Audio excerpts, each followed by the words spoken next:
Сәлем балалар. Бүгін біз сендермен түстерді үйренеміз. Түстер.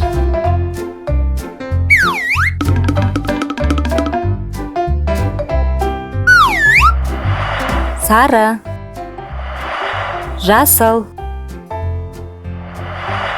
көк, қызыл, көгілдір, қызғылт, көлгін,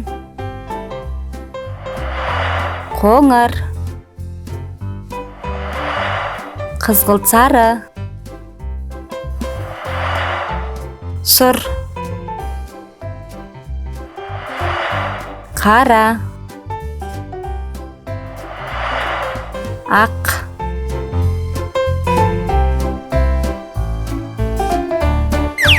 қызыл түске көк түсті араластырсақ, күлгін түс шығады. Көк түске сары түсті қоссақ, жасыл болады. Сары түске қызыл түсті араластырсақ, қызғылт сары болады. Ал қызыл, сары, көк түсті қоссақ, қара түс шығады. Қызыл мен ақ түсті қоссақ, қызғылт түс шығады. Ақ түс пен қара түсті араластырсақ, сұр түс болады.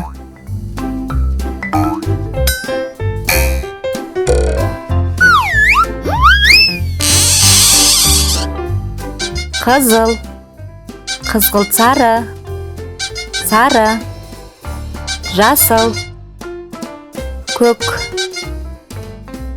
көлгін,